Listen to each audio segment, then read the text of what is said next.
In the quiet countryside of Tennessee, there is a story that has survived for more than 200 years.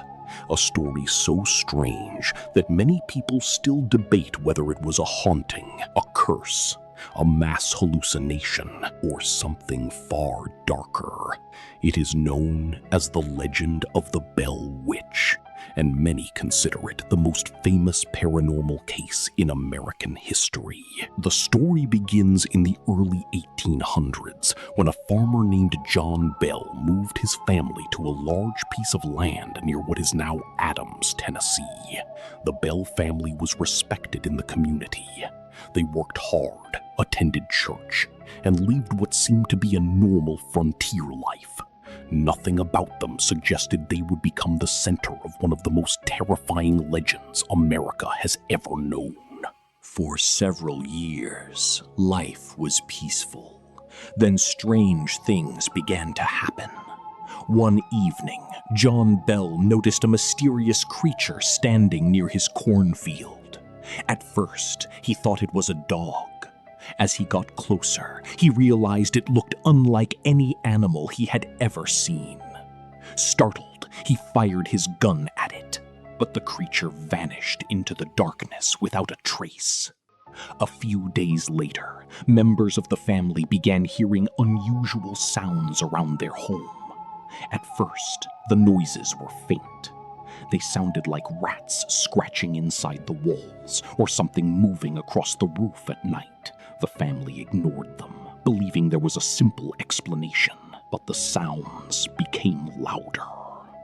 Night after night, knocking echoed through the house. Chains seemed to drag across the floor. Heavy footsteps moved through empty rooms. The walls shook as if someone were striking them with great force. When family members rushed to investigate, they found nothing. The Bell family quickly became frightened. Sleep became nearly impossible. Every night brought a new disturbance. Sometimes the sounds seemed to come from outside. Other times they came from inside the bedrooms themselves. The most terrifying events centered around John Bell's young daughter, Betsy. Betsy began waking in the middle of the night, screaming in terror. She claimed invisible hands were pulling her hair. Family members witnessed blankets being ripped from her bed while she slept. They reported seeing bruises and scratches appear on her body without explanation. The attacks seemed intelligent. Whatever was tormenting the family appeared to target Betsy more than anyone else. As weeks passed, the phenomenon grew stronger. The family soon realized they were dealing with something beyond strange noises. One night, a voice spoke from the darkness. At first, it sounded faint and distant. The words were difficult to understand. But over time, the voice became clearer. Soon, the unseen entity was carrying on conversations with members of the family. The voice claimed it was a spirit. It knew personal details about people it had never met. It repeated private conversations that had taken place miles away. It answered questions and sometimes predicted future events. Word of the haunting spread rapidly throughout Tennessee. Neighbors began visiting the Bell home to witness the phenomenon for themselves. Many arrived skeptical and left terrified. Some visitors claimed they heard the voice speaking from empty rooms. Others reported hearing singing, whispering, and laughter coming from places where no person was present. According to witnesses, the spirit developed a personality. It could be friendly one moment and cruel the next. Sometimes it entertained guests by telling stories and reciting religious passages. Other times, it insulted visitors and threatened members of the Bell family. The entity eventually revealed a name. It called itself Kate.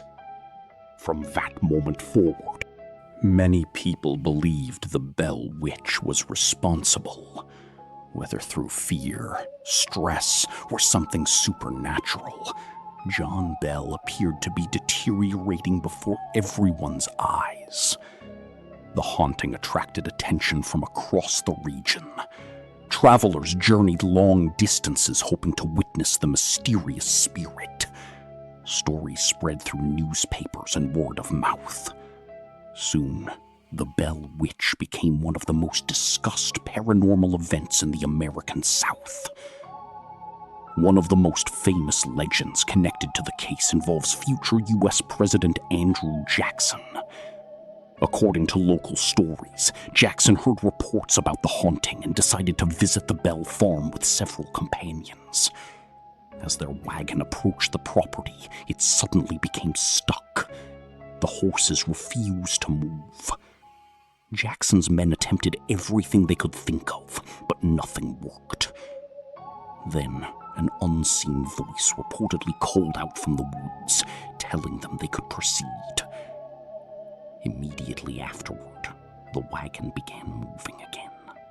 During the night, members of Jackson's group allegedly experienced strange disturbances. Beds shook violently. Unexplained noises filled the house. Some claimed invisible forces physically attacked them.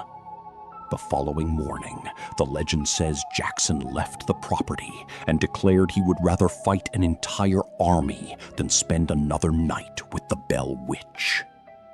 Whether true or not, the story became one of the most famous parts of the legend. Meanwhile, conditions inside the Bell household continued to worsen. The spirit's obsession with John Bell seemed to grow stronger. Witnesses reported hearing the entity threaten him repeatedly. Then, in December of 1820, something happened that transformed the haunting into one of America's darkest supernatural legends. John Bell was found unconscious. Nearby sat a mysterious vial containing an unknown liquid.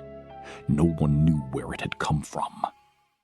According to the legend, the Bell Witch proudly announced that she had given John Bell the substance. Soon afterward, he died. His death shocked the entire community. At his funeral, witnesses claimed the spirit sang loudly and celebrated his passing. Whether these reports were true or exaggerated over time, they became deeply embedded in the legend. Following John's death, the haunting gradually began to fade.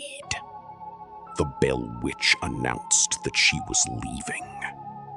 Before disappearing, however, she allegedly promised to return one day.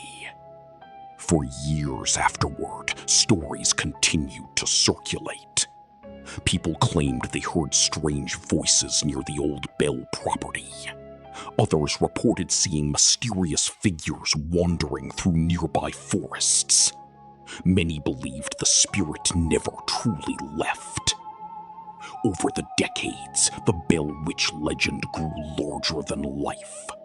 Books were written. Newspapers published accounts. Paranormal investigators studied the case. Historians searched for evidence. Skeptics argued that much of the story was exaggerated through generations of retelling. Believers pointed to eyewitness testimonies and historical records as proof that something extraordinary had occurred. Even today, no one knows exactly what happened on the Bell farm. Was it a genuine supernatural haunting? Was it an elaborate hoax? Could fear and rumor have transformed ordinary events into a terrifying legend? Or did the Bell family encounter something that defies explanation? More than 2 centuries later, those questions remain unanswered. What is certain is that the Bell Witch continues to haunt the imagination of people around the world. Visitors still travel to Tennessee hoping to experience something unusual. Ghost hunters explore the area searching for evidence. Stories of mysterious voices, unexplained sounds, and shadowy figures continue to emerge. And as darkness falls over the quiet countryside where the Bell family once lived, many wonder whether the spirit known as Kate is truly gone, or if she is simply waiting for the right moment to make her presence known once again.